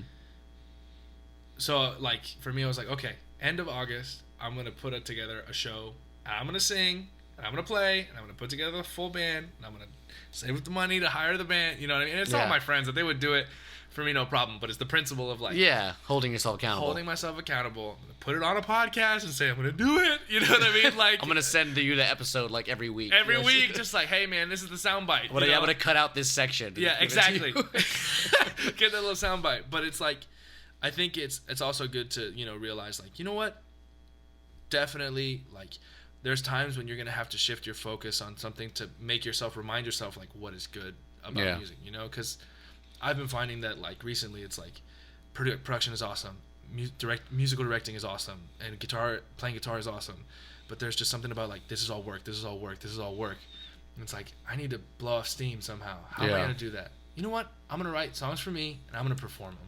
Yeah. Late August, I'm gonna perform them. Right it's on. Gonna be me. And I think it's good to like. I think a lot of people now in today's age, and like respect to guys like Gary Vee, and respect to guys like all those like billionaires on Instagram that are motivational speakers, and like they say some awesome stuff. Yeah. But they're very much what I've been noticing is that they're very much like, I would do this every single day, and I do the same thing every single day because I love it this much, and blah blah blah blah blah, and do the same thing, and it's okay to be like, I need a break. Yeah. As much as hustle is I hate the word hustle. Yeah. I hate it. It's Everyone says it. I was like, you know what? It's called work. Yeah, it's true. You can It's work hard, but hustle sounds shady and sounds shitty. Yeah, it sounds awful. It also gives people the right to say a word that makes them sound like they're working exactly. hard. It's like, man, we out here hustling, bro. It's like, no, you're not. Shut it's up. Like, like it's good. Don't get me wrong. But another good friend of mine, her name is Jasmine. She is this beautiful, amazing person, just serene, just awesome, wonderful person, wonderful human being. And she's told me something actually last week that really hit me hard. I was like, I'm glad that you're working and I'm glad that you're doing what you love, but you need to find the balance between hustle and boundaries. And it was like, grind away, work hard, but also don't kill yourself. You know what I mean? Like, don't die, don't send yourself to an early grave. Well, it's also like, if things are starting to feel like they're becoming work, like, as they are, there's, I hate that work has a negative connotation automatically. Like, working, like, if you're doing anything to get to a goal, to get somewhere, you're working on something. It shouldn't be a negative thing, but if you start to identify it as like, oh my God, this is a lot. Like, yeah, I'm doing what I love, but it's still a lot. Yeah. It's like, it's okay to say, like, yeah, I love playing guitar, but you can do a million things with guitar. Find out among those million things what things you like to do. Exactly. You don't have to do all million. And also, like, you can be the one that's doing a lot of different things, but also, like, find things that are for you. Yeah. And I think that's something I'm learning a lot. And that one is always stay learning, always stay growing, always stay evolving. You're always a student. Always a student. Episode 1, the music student. Shout out, real quick plug. Studio Corner Podcast, episode 1. Sorry. It's all good. No, it's cool. It's totally fine. I love it. But at the same time, it's like do as much as you can, absolutely. But at the same time, like, it gets to a point where you have to, like, hey, I need to take time for me. I need to do, like personally, I've been doing a lot of work for a lot of artists, doing work for a lot of different people. Yeah, you've been busy, man. Yeah, busy, really, really busy. But it got to a point where it was too busy, And it was last week that I got to a point. There was last month, up until April 4th, because that was the last show that I had planned. Dude, I had this stress headache that would start from the back of my head all the way around my head, from back here, back of my head, and go around my temples and to the front of my head, and it was just there for a month. Jesus. I would wake up, go to Disneyland and play, or whatever, go to sessions, play, go to this, produce this, and it would just not go away. And I had to, it was just one thing at a time. Got this thing to finish, done. Okay, got this show, done. Okay, got this thing, done. And never coming up for air. And never coming up for air. And then it finally came to a point where I was like, I can't do this. I can't do this. I can't do this. And my shoulders were hurting. My back was and I'm 25, man. Like, I'm not supposed to have shoulder and back problems at 25, And, like, I'm not supposed to be, like, getting 4 hours of sleep, like, just because I can't sleep because of the stress. You know what I mean? Like, and I think... If you're getting 4 hours of sleep, it should be because you're excited to do shit. Exactly, And I was excited to do it. I really love what I do, but it's... There's a difference. There's a difference, It was like... Passion can fade. And also, like, passion can distract you from what's healthy. You know what I mean? God damn, that is true. Yeah. Yes. Like, I'm learning that you need to take that time and just be healthy. You know what I mean? Just grind and quote unquote hustle. It's fine, but also realize that, you know what, you need to take that time and just recoup. Like, this week, I took this because I'm like, man, I love to talk. I haven't seen High in forever, man. And I'm like, I'm not taking gigs. I'm not taking anything. I'm just gonna recoup. Because I need it. And it's good to hustle and work hard and like, and yeah, it'll feel like work because that's just how life is, and you're not gonna love every you're blessed to be able to say I play guitar and that's my job. Yeah. But it's also like there's a difference between sitting there and doing 18 sessions and getting them right and doing a great job and then coming home and sitting down with your guitar. Exactly. And playing a chord that means everything to you. Dude. Hitting a note that you feel against your chest through the wood that vibrates your whole body. Like there's a difference. There's a difference. You're doing the same thing, but there's a difference. Dude, it was so therapeutic. Last week, I wrote a song for myself, and I don't consider myself a strong lyricist, but the lyrics just came out, and it was just like, I started playing the guitar, and it was like very, very simple, and it wasn't anything complicated, but it just felt right. You know what I mean? I was up till 4 a.m. writing. Oh, it's beautiful. And I was just like, whoa. this was amazing. And it felt like you said, coming up for air. It felt like, Yeah. okay, this is why I do it. You know? Which is important. Which is important. It's a nice reminder. It's a great reminder, yeah. And you don't have to enjoy every minute of it. And I feel like that's, I mean, I've struggled with that in my teenagers as a guitar player. Yeah. Like, I felt like every time I picked up the guitar, it had to be something profound. I had to feel something great. I had to, reach a certain level of, nirvana. You know? But it's not like that. No. And which is why those moments are so great. But I think it's I think where the work ethic comes into play is, regardless of reaching that feeling, you still pick up the guitar. You still play the guitar, and you still remind yourself, I'm doing this because I want to. Yeah. Even if I don't want to in this moment, this still means enough for me to say, I need to pick this up. And every once in a while, I'll get that emotion, that feeling, that intense, profound experience. But outside of that, it's a hard work. Yeah. You got to go to those dark places. You got to hate yourself. You got to you got to hate everyone around you. You got to have mental breakdowns. You got to do other people's music to get away from your own. And then you got to get back into your own. Like this, It's just insane. It's complete insanity. But it's a matter of waking up and picking up the guitar again. Absolutely. That's so beautiful, man. Like, just keep doing it, because what else is there? Yeah, what else is there? So, getting ready for a session, and I feel like everyone has such a different answer to this. I play shows, and I have rituals for getting ready for shows. Like things as simple as the day of a show, I have to watch a cheesy action movie. Oh, for real? That's awesome. I have to watch a cheesy action movie. That's awesome. That just is so absurd. Like, I'm talking super. I have to. It's like just like one of those things. That. You know what I mean? That is so sick. Yeah, it's just one among many. But everyone has rituals. But that's playing a show. That's my own stuff. But stepping into a studio, like, you have to be so ready for multiple different things. Do you have like rituals? Do you have like a plan? Like when you say, "Oh, I'm doing guitar session day," what walk me through what you do to get your head in that space? That's a totally different space. For me, honestly, it's just like, if I have a guitar session in the morning, go grab a coffee at my favorite spot, just like around the corner from my house, get a little cappuccino, just like take it to go. I kind of just relax. Like, you relax before it, just to like let yourself. If they sent the song beforehand, I'll take a listen to it. Just like, okay, that's pretty cool. Yeah. Usually they'll give me like a lead sheet, or sometimes they won't have anything. They're just like, here's a song. I'll like get a piece of paper and I'll write out the chords. Yeah. And it's mostly like, okay, I got a session today. Let's just come into it as empty as possible, as open as possible. So you kind of want to have nothing, nothing. What's the word I'm looking for? Not inspiring, but nothing that would lead you to anything. Not even. It's just kind of like more like, you know what? We're gonna see where it goes, and so it'll be like, I love like, I'll get a coffee somewhere. You know what I mean? Yeah. And like, let's say there's a session in Hollywood or something like that. Like if it's at like East West, I'll like stop in North Hollywood. I'll go to this cafe. It's called Joe's Coffee or Joe's. Okay. And it just has the best coffee. I'll just go stop in. I'll go like an hour early and just go in, sit there for a little bit, and then walk out and then go to my session. And then kind of relieve you of any expectation. Just kind of just like chill.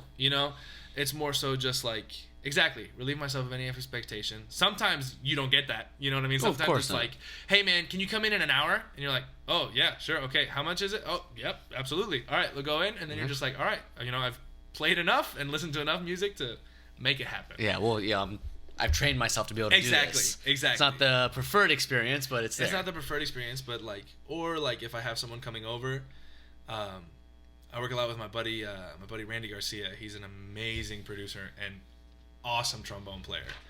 And he, like if he's coming over, he'll bring this, I'm such a coffee nerd. He'll just bring this iced coffee from this place that he goes to from downtown, and that's all I need.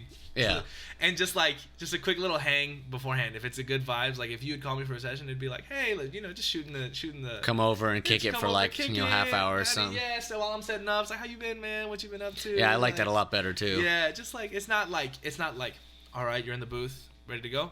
It's like, You know, like, no, it's a relationship. Well, even with the podcast, when I get guests, like a lot of the people, well, a handful of the people that I've been talking to and have talked and have had on, I've never met before. I've never even talked to before. Someone like through a friend kind of thing. Like you and I, we know each other. Yeah.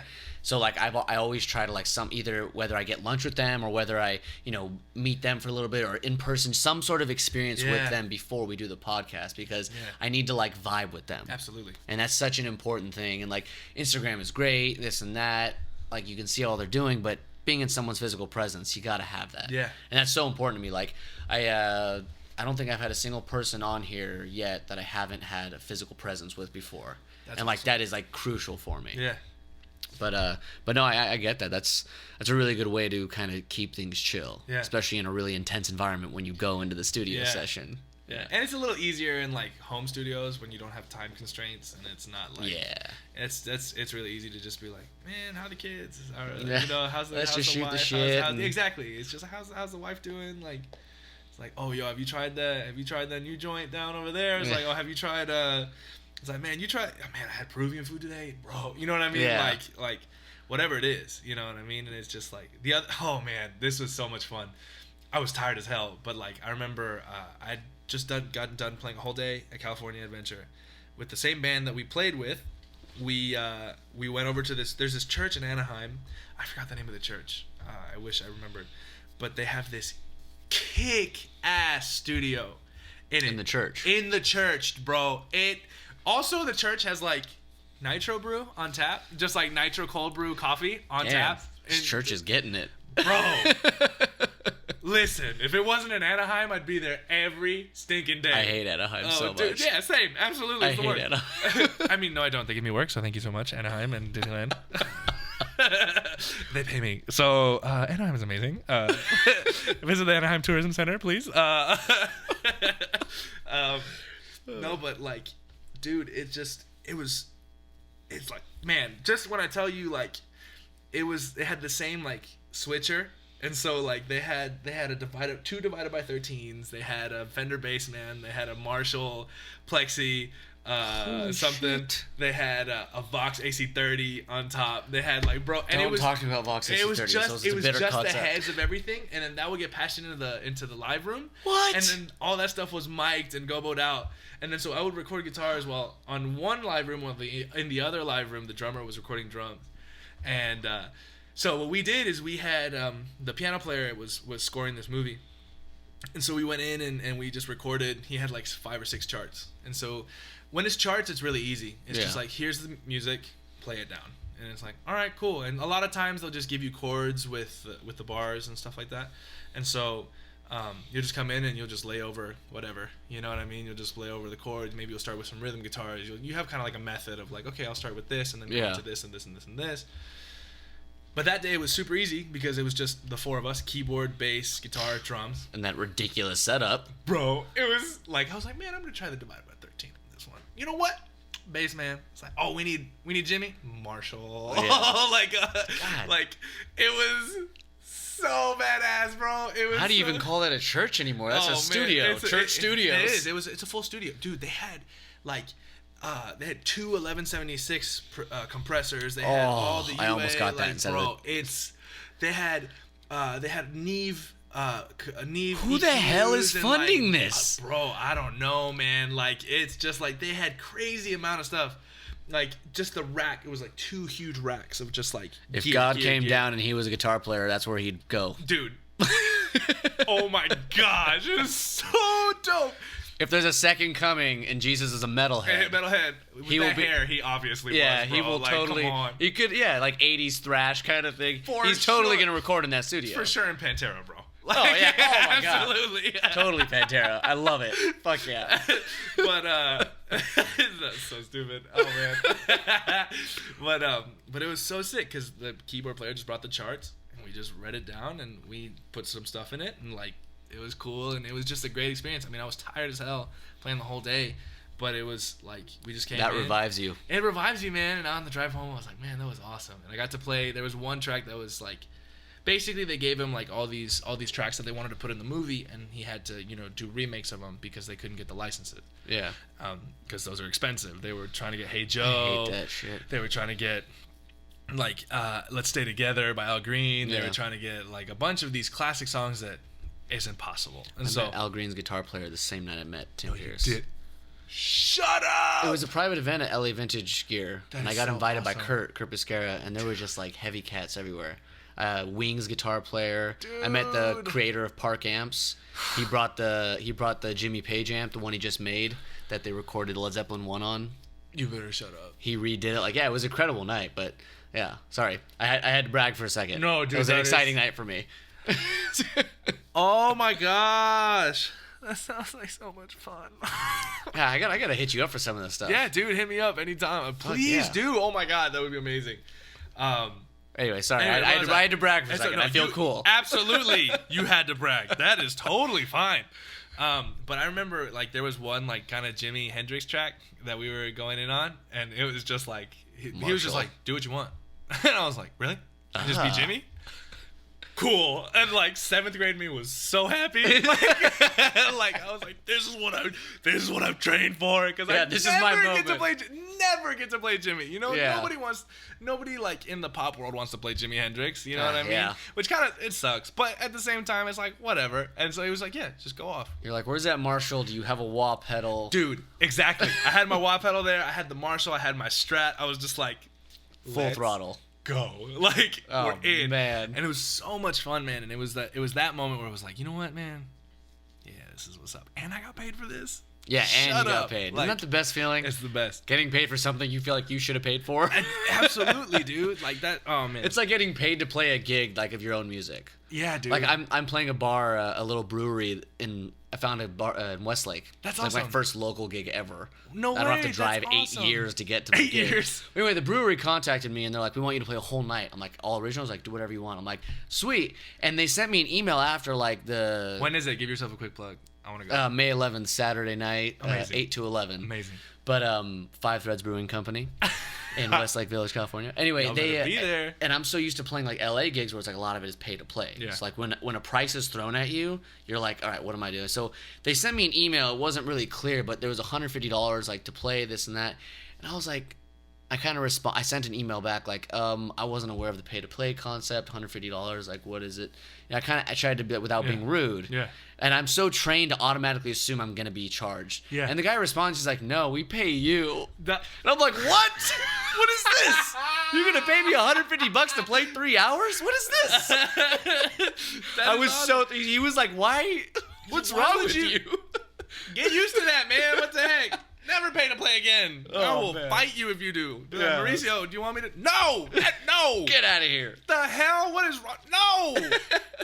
It's like, man, it's cheap. It's only 50. What the?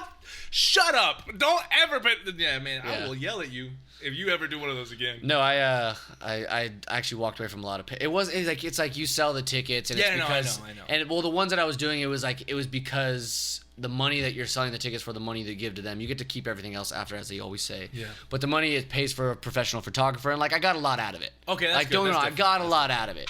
But at the same time, it's like, dude, I can't afford to sell like 20 tickets at $15 a pop. Yeah, it's a lot. Like, That's a lot. and you're asking me to drive to Anaheim. I was playing the House of Blues for a while, and like you're asking me to drive to Anaheim.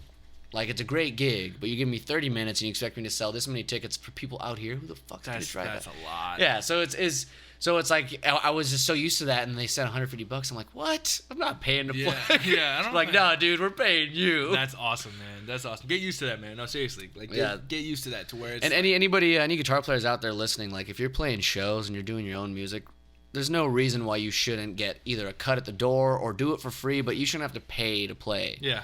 You know, if you have a big band, you're playing like the Roxy or the Whiskey, like I get it, they have to sell a certain amount of tickets, this and that. But if you're playing the Roxy and the Whiskey, you should have enough fans to make money off that. Exactly. You know, if you're paying to play, you should be selling those tickets and profiting somehow. There's so many open mics and there's so many places where you play for free. There's so many places to submit to where there's places for you to play Yeah. and be out there that you don't like. I get it. Like, I understand the whole like, oh man, the Roxy's so cool. Like, I get it. Yeah. But also, like, it's okay to start small. It's okay to start and go. You'll probably have a bigger crowd at a tiny Exactly, open mic exactly, anyway. man. Exactly. Like, start off with those places where you don't have to pay. You'll get less time, but that's okay. Like, build that first. You Yeah. know, build those relationships with people, because I have a good friend of mine. Her name's Ashley Maeda. She's part of this group that I play with.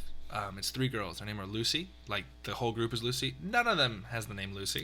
But That's showbiz. But it's showbiz. But the 3 of them, like, collectively, the band is called Lucy. Okay. And they are just 3 amazing singers, and their blend together is so beautiful, and their music is so awesome.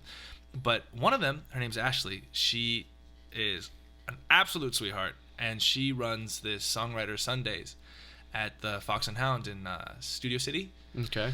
And it's it's every first Sunday of the month. They get together. They have 2 rounds. It's like Nashville songwriter rounds, where they'll have 4 songwriters. God, and they each play overdo a that song. over there. Over there, they overdo it. God, But here, dude, nobody does it. I spent you know? 10 days in Nashville. I never want to go back.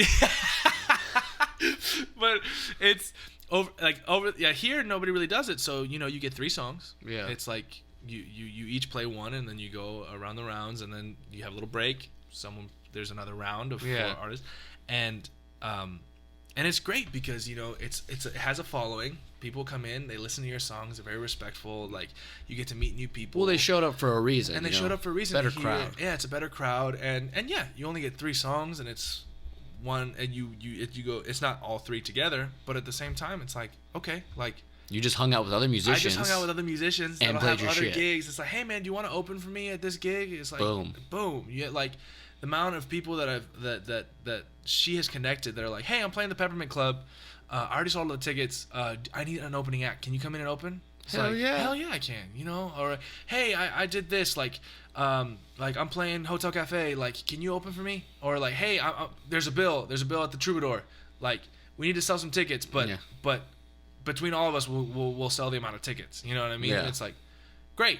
You know, let's do it. Let's do it. You know, but don't ever feel like you have to like it breaks my heart when people are just like spending out of their own money to like. I did that for a long time, and you know, to be honest, like, I was working, and I definitely had the money to spend, right. And I was like, originally I was like, oh, House of Blues, like, big opportunity, so I spent the money. You know, I tried to sell tickets, but it's like, how can I expect anyone to drive an hour and a half to see a 30-minute set at like fucking 7 p.m. Yeah. You know, I'm a solo act with my acoustic guitar, but I work my ass off for that shit, and I put on a bigger show than full bands. I take pride in that. I'll say that. Yeah. And, you know, it went on for a year, and then I just stopped and the reason was, like, they wouldn't give me better spots. They weren't giving me any discount on the tickets. And I was like, dude, I have brought the biggest crowds to your shows, this and that. And I realized, like, there really is no reason to pay to play anymore. Absolutely. Because, like, maybe 10 years ago, yeah, you had to pay to play. But the amount of, or not even 10 years, 20 years ago. Yeah. But the amount of clubs, the amount of bars, the amount of open mic nights, the amount of things that have opened up all around the world in the last 20 years, you don't ever have to play. And also the reach that you can get on social media. I mean, we just talked about how go live in your fucking room. That's a show, dude, right there. Right there. Yeah. Right there. You have the ability. Maybe 2 people watch it, but 2 will become 3, 3 will become 5, 5 will become 10. There's nothing better than playing for one person that gives you all their attention and cares so much, than compared to a bar full of people that are just yapping to each other. Yeah, man. You know? Absolutely. Man, there was this that Colombian guy I was telling you about. He showed me this it was a Facebook Live, and it was just this random guy in the mountains in Colombia, and he would just go live and he would sing these beautiful boleros and play guitar. Yeah. Boleros are like this, like, it's just like the old romantic songs in Spanish. Like, yeah. And beautiful, like, chord progressions, kind of jazzy, but also beautiful melodies, and just very melodic and very poetic lyrics in Spanish. And he would just, like, he went live, and it started off with a couple people. Yeah. But then more people shared it, and then, like, dude, he was having superstar. Like 300,000 people, like, just tune into him, and they'd be like, play Flor de Canela, or play Por Debajo de la Mesa, like, just these things, and he would just go, all right, cool, and start playing and singing, and he had this beautiful voice and this beautiful guitar playing, and it was just him in his little house in Colombia, and just made a huge following. You know what I mean? Just doing that, you know? Well, what's crazy concept is years ago I met a guy named AC Burrell, huge producer, huge, you know, done up. I got the chance to meet with him. I met in the studio, and we talked for like an hour. We talked about independent artists. You know, he gave me the number of a very good friend of his. He's like at the time, I'm sure he still is, he's the top social media director in the music business. Like, every big act, everybody calls him, like, he's like per hour, I think he's like almost like $1,000 an hour now, just to work with, like, crazy. But friend of a friend, blah blah blah, got a phone number, and I got on the phone with him for like 30 minutes. He gave me 30 minutes because he was driving to San Diego one day. You know, some chance, right? Yeah. And he talked about Facebook Live. He talked about going live, and he's like, here's what the whole concept behind that is. If you want to make a living, he's like, if you really break down the numbers, he's like, you go live, you keep going live, you get 1 follower, you get 2 followers. He's like, all you really need is 1,000 people around the world that you can do, and that's not a big number. Because now we have social media, 1,000 people following, like actual followers, actual people that listen to your music and want your music. All you need is 1,000 of them. You create a shirt, you sell your shirt. Half those people are going to buy that. And he started breaking down all these numbers. He's like, realistically, with 1,000 loyal fans, as opposed, and you're probably going to have hundreds of thousands of people viewing it because it's all over social media eventually. He's like, you can make 6 figures a year just by playing your stuff. And I remember I have it written down on a sheet somewhere. He broke it all down on his drive to San Diego. I was like, holy shit. That's amazing. He's like, you just have to go live. You have to put yourself out there, and you have to say, hey, this is what I'm about, and get people involved with you on social media. That's beautiful. That's his job, of course. Yeah. But I was like, damn, what a crazy concept. That's awesome. And now you got a guy in the fucking mountains of Colombia going live, and boom, 300,000 people. 300,000 people are just watching, and it's just like all over South Latin America and Spain and Europe and just. I mean, that's incredible, and it's genuine. That's real, like, success. And he's such a, like, you watch him, dude. He was such a cool, like, dude. Like, just chilling out. Just chilling. He's like, oh hey, Erica from Chile. Like, hey, Alfonso from Russia. Like, what do you want to hear? It's like, okay, sure. I don't know that one. I know this one. They're like, yeah, play that one. It's like, okay, I'll play this one. Just humble dude, and just enjoying. Genuine success there. Yeah. So, hypothetical. Okay. Because we've been nerding out, and I love this. I hope all the guitar players listen to this episode, because they're going to fucking love it, man. To the other musicians, people that aren't musicians, you know, I hope you got a lot out of this, but hypothetical. If playing guitar would kill you tomorrow, and someone told you if you play guitar tonight, you're going to die tomorrow morning, within one day. Unless you put it down, never touch a guitar again, you'll live to 100. What do you do? Oh, man, that's so tough. Damn, dude. Oh, man. Right? That's so hard, dude. Because... Oh, man, that's so hard. Because it's like, I know I have other avenues to make music. Like I'm starting to. I've been working on my piano chops lately and working on. But never feeling the steel against the wood again. Oh man! The first question I would ask is. So I play today. I die tomorrow. What if I play Thursday? Like what if I play so right now you're not playing right now. Yeah, right right now. And next time you play guitar, within a day you die. Damn. I'd be able to hold out for maybe like a month. I'd pick it up now. Yeah, I'd like in the sense that I'd be able okay, like if it scared me to die, but like you know what I mean, like it's just like if it was absolutely like I could hold out maybe for a week, you know what I mean, and then I'd just be like, you know what, F it, I love this too much. I would get a full pot of coffee. I'd put on the microphone. And the moment you left, I'd pick up my guitar and press record. Yeah. And go till I dropped. Yeah. I wouldn't even hesitate if someone told me that. Wow. But that's me, though. No, but it's true, dude. It's true. Like I've always thought about that. I figured I'd ask a guitar player as passionate as you about it. Like, that's so, like, I know that I would, like, oh, man. It's like, I couldn't do it. Yeah. For me, what I would do is I would be like, okay, I would just be like, okay, I'll write a lot of music. I'll write a lot on the piano, and I'll write a lot like this, and just get a bunch of songs out of me. Yeah. And then I'm just gonna plan something. I'm gonna perform it. And that's awesome. And just, you know what? Fine, I can't play guitar, but I'm gonna do other things, and I'm gonna leave my mark. You know what I mean? I'm gonna write my songs, do all these things. I'm gonna have like however long it takes. I think I'm crying about it just thinking about it. Like, dude, I feel it welling up. That's a wild one. And it's just like, you know what? I'm gonna write as much as I can. Not on the guitar, but then you know what, dude? I'm gonna set that show. I'm gonna record it, set that show, and just I'm going out. You know what I mean? Well, it puts it in perspective. You know, what does it mean to you? Exactly, dude. It's like if you had 24 hours to play guitar, what would you do? And leading up to that, what have you done? Yeah, dude. Look at Yeah. Someone once said that to me, and it not only like creeped me out, but it just made me think like, what the hell have I done? If you had said, if you are dying tomorrow, yes or yes, what would you do? I would get my family together. I'd call my best friends and call my best musician friends. I'm like, hey, can we just play? Yeah. Like, I'm not gonna be here tomorrow. Can we just play? But see, that's such a different situation. It brings together with music. Yeah. But to hear like I have a chance as long as I don't do this, like that's I wouldn't be able to not play.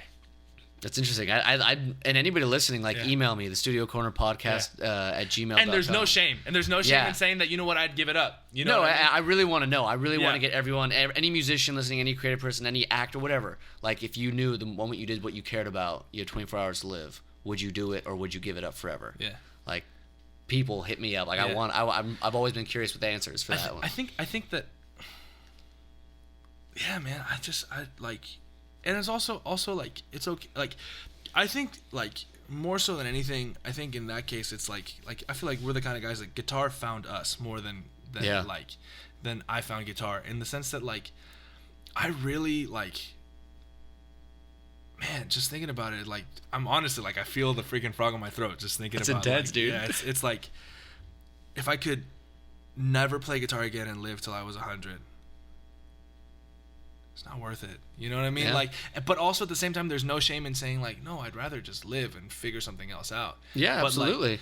But like at the same time, it's like, man, like I've tried. Like, I could spend 8 hours playing guitar or producing, like those two, like or writing songs on my guitar. Like I could just spend hours.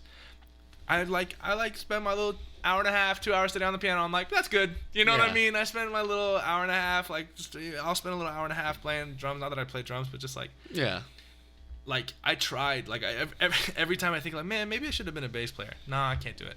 Maybe I should have been a piano player. You know, it's always drawn back to the guitar. It's always that, man. And I just remember like, it's funny, like just thinking about the journey, like of progressing as a guitar player. Like I remember in 4th grade, I have a vivid memory. And funny enough, like, there was 4 of us. There was 4 friends. I remember I remember their names. I'll say it. Screw it. Their names were Kyle Gordon, Terry McGahee, Dylan Bess, and myself, Mauricio Guerrero. And we were like, man, let's form a band. Yeah, let's form a band. And I remember Terry was the only one that was like, what? Why? We don't play any instruments. But Kyle, Dylan, and myself were like, yeah, we'll be in a band. It's like, what are you going to play? And Dylan was like, I want to be the drummer. And then Terry's like, I'm taking piano lessons. And I was like, okay, you'll play piano. And then I was like, I want to play guitar. And Kyle was like, I want to play bass. Boom. Bro, funny enough, Terry, I haven't heard from him. He's not doing music. Dylan's a drummer. Legit. He's finishing up. I think he's finishing up college or something, or he just finished up college, and he's going to come over to LA to play drums. Kyle is a bass player and arranger. One of the baddest jazz bass players and baddest jazz arrangers. Oh my god! I mean, I just follow them on social media. You know what I mean? Yeah. I mean, I hit them up sometimes every now and again. And I'm a guitar player. And I remember like, I asked my dad for a guitar. He bought me a little Squire Bullet with a tiny little solid state Marshall amp. Naturally. And I played that thing and then I dropped it. And I was like, okay, I'll go back to piano. And I thought maybe drums But then I listened to Peter Frampton. Oh. Do You Feel Like We Do? Damn it. Game over. There's no going back. There's no going back. I could still sing. Like, if you put that recording on now, the Peter Frampton Comes Alive. Do You Feel Like We Do? I can still sing note for note, every single note of that entire song. Oh, my God. The keyboard solo. All 7 minutes of the guitar solo. Like, I can still sing all of it. And, like, that was the like, from there, I was like, okay, cool. I know I want to do this. But I just was like, man, whatever. And then it just hit a moment in like 7th or 8th grade where I wanted to impress a girl. And so naturally. Naturally. And I started playing guitar. It didn't impress the girl. You know, I said this on an episode. I never got chicks for guitar playing. Me neither. What the fuck, man? It's like you have to be certain level of shitty at guitar to get chicks. The moment you become too good at guitar, it's true, man. You gotta be a certain level of... Tell me I'm wrong. You're so right. And once you get too good, no one cares. When we would play on the quad, it would be us and dudes. Yeah, it's always dudes. Like, where are the chicks? They're hanging out with the dude playing the G chord. They're playing the dude playing Wonderwall. Yeah. Anyway, here's Justin Bieber. Like, you know what I mean? Like, certain level of shitty. That's how you get like, chicks. I'm glad you understand this. I'm glad I'm talking to someone that gets this. Dude, like, I remember I learned like some Beatles songs I would play, and then she was like, okay, he plays guitar, but like he plays football. You know what I mean? Like, I was like, cool. I actually really like this though. You know what I'm gonna I mean? keep doing it. Keep doing it, and just it took off, man. And ever since then, I thank her to this day. I don't even remember her name of the girl that I liked. Honestly, Naturally. I don't. I just remember I had freaking my little Squire Bullet, and I was learning all these songs, and like that from there. That was everything. It was everything, man. And I grew, and you know, I met guys like you, and then I met guys like I left Oaks my freshman year, where we met at Oaks Christian, and then I was homeschooled for a couple years, and I didn't drop the guitar, but I didn't I didn't have that push, you know. Yeah. Until I got to senior year of high school, and I went to Calabasas High School, and the band teacher there, Mr. Cohen, man, Aaron Cohen, Yeah. he was the guy that was just like, he was like, you have talent, you just haven't been working hard enough. He kicked my butt, man. I love that. In the best way. I love that. And to this day, dude, like I owe him everything. Like, that's amazing. I love that. Like, and hopefully he listens to this, like, cause Hell yeah. he doesn't know how much he changed my life, man. Like, there was just like, he always like believed in me. I remember when I auditioned, he put me into the second worst band at the high school as a senior, and I was like, oh, damn, this sucks. Like, I understood, and I met some people in that class that I'm still friends with to this day that are killing musicians. And within 2 weeks, I just practiced really, really, really hard, and he moved me up to the second best band. Yeah. But he would always be like, he would always like, hey man, I want you to play in the school play. You're the guitar player for the school play. How about you come in here? Yeah. How about, you know what? We have a combo. We have a small combo. We have the big band jazz ensemble. Yeah. But we have the small combo. Why don't you jump in on jump that. in? Yeah. And then it was like, you know, there's a second guitar player on it, but you stay in. He was always like the guy that, you know, you come in. Why don't you try working? Listen to this guy. Listen to this guitar player. So he would like, hey, you're kind of always putting that opportunity in front of you. Yeah, and he would always be like, hey, you know, check, like, you're Peruvian, right? You're half Peruvian. I'm like, yeah, I'm half Peruvian. He's like, here, check out this music.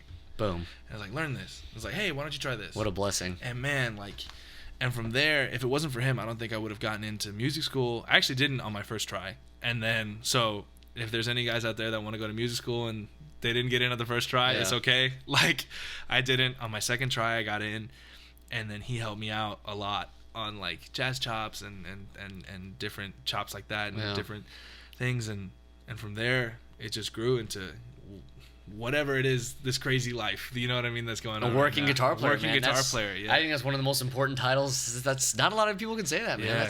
Yeah. And a creative one, you know, someone that produces, someone that writes for themselves now. That's going to be held accountable to doing that shit. Man, you gave me a look that was like, yeah, you're right. I mean, I'll tell you what, if you write the songs for yourself, I'll let you record them here. Dang, okay, cool. But you got to write them. I will, I'll write them. You got to write them. I'll write them. That is, I think I clicked my keys and they shouldn't have gone off. My bad. Oh, that's your phone. Anyway, one more little question for you before we go. Just because you're the first guitar player I've had on, and I ask most guitar players this question. Can you, in words, describe the feeling of playing guitar? Oh, that's a great question. I've gotten many answers, but I want to... Yeah. I think the feeling of playing guitar. If even possible to describe. Yeah. I think it's the things that you... I think... when you really connect and when you really have those moments of like, yeah, like this is what I like when you have, because here's what I'm gonna say: separating the quote unquote work aspect, separating the quote unquote like grind, separating the quote unquote like, oh, I have to hit this gig, I have to do this thing. When it's boil it down to the kid in his room playing to a BB King track, playing to a learning a BB King solo, learning a John Mayer solo, learning a Stevie Ray Vaughan or Jimmy solo, boiling down to that feeling of just like, I'm just gonna play what's in my heart, you know. When you get to that moment, I think playing guitar is the way that personally I can express, and as you can see, we are men of very many words. We like to talk, you know. We don't get too often. We don't We're get too usually just often playing guitar. Exactly, true. But I think guitar and playing guitar helps me say what I want to say when I don't have the words to say it. Absolutely. You know, I think playing guitar is the way that I can really tap into, you know, I'm a very spiritual person. Mm-hmm. And for me, guitar is the main way that I tap into God or, Yeah. you know, the universe or whatever you believe it is. Go for it. Like, that's the way that I channel that energy, that spiritual energy through me. And it comes out through my hands, through the acoustic guitar, through the amp. And it is just... It's not even yours. It's the connection that's channeling. It's channeling. Yeah. It's energy that it connects my heart with whatever. Like I'll say God's heart. It connects my heart with God's, and I'm the one that's, you know, fully present. Fully present. That's it. You're fully present in that moment. It's how you can be fully in the moment is playing guitar.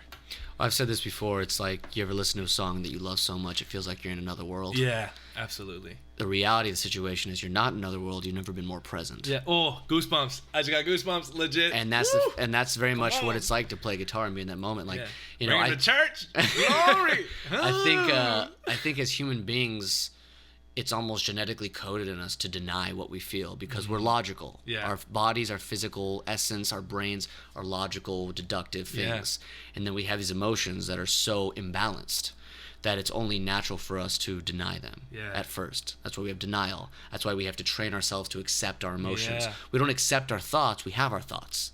And then we have to accept our emotions. I think guitar playing takes all those denied emotions and makes them tangible. Oof. Bro, glory. Come on. Glory. Yes, dude. Let them know. Come on. That's beautiful. It's almost the same thing as what you said. Like, it's, you know, it's so hard to describe. It's literally channeling, like we talked about, living for something bigger than yourself. Yeah, exactly. Whatever that may be, whether it's religion, whether it's God, whether it's the universe, whatever it is, music makes that tangible. Yeah, man. It channels it into a place that we can physically experience it. Yeah. That physical sound wave, that vibration, that is God. That is the universe. That is, you know, whatever you want to believe. Or it's just like being on drugs, whatever you want to call it.